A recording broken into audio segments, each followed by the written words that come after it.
Hello, today I'm going to build the circuit from the lab 7.1. So first I'm going to start off with the ground. Actually now I'll start off with one of the voltages. 3 volts DC, which will be right here. Then I'm going to place the ground.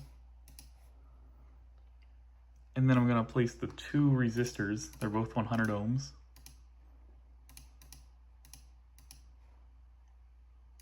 Then I'm going to place the switch.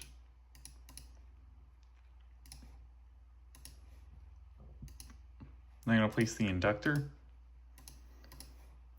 then the capacitor. Now I'm going to connect them all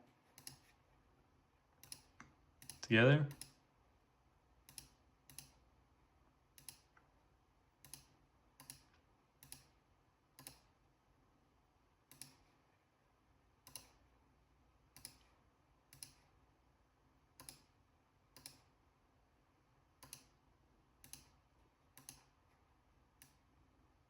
I'm going to get the voltage source. Should be placed right here. And then click run. When the circuit is closed, oh, I placed it in the wrong spot. Oops. Should be right here. So right now it's 3 microvolts. I guess it's 3 millionths of a volt. Pretty weird. But then when you close the circuit, come on, there you go. You get 1.5 volts, but that's not the full story of what's going on here. So you got to go into the parameter. Oh, and then you click run. It'll show you what's going on here. Oh, no, it's not.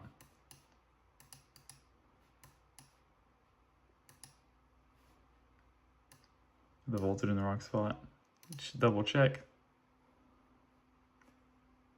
Oops, I forgot to set the capacitor to the proper limit, so it should be 10 nano. Actually, I'm not sure what that unit is, but this is like 10 nanofarads. I'm gonna run it.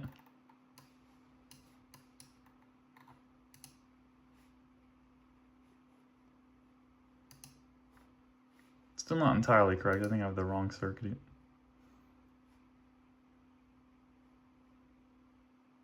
Oh, 10 milli, that's the problem. I have it too high up. I don't have it too low. Okay, there we go. That's the graph I was looking for. So this is basically the AC current. It's over dampened and it's going down very quickly, as you can see here. And there's a second one as well. I believe that's a back feed where it drops and then kicks back up again from the capacitor. So the reason it does this is because a capacitor lets AC voltage pass through very nicely, but it blocks DC voltage and acts as a resistor until it is charged up.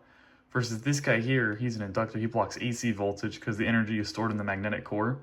So it's very opposed to rapidly changing current. So this guy will hold a constant amperage or current, but vary a voltage, and this guy will hold a constant voltage, but the current will vary. And when these two are tied together with the resistor in between, you get this really weird graph of the AC switching on and off really quick until it eventually fizzles out and they reach their equilibrium. Really weird. Now, how you solve for this is you basically use this equation to find the 2 nodes.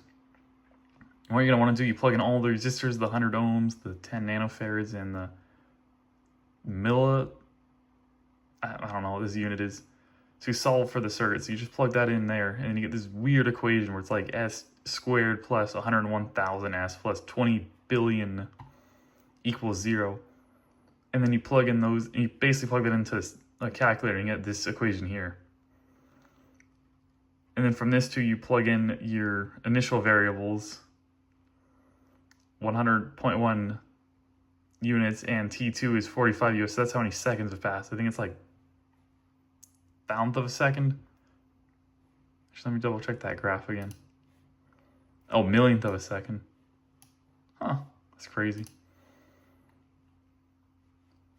And that'll show how it fluctuates. And then you just plug this into this equation here, and it'll give you the voltage at any point on that graph, even past what the simulation will run. And this is for the current.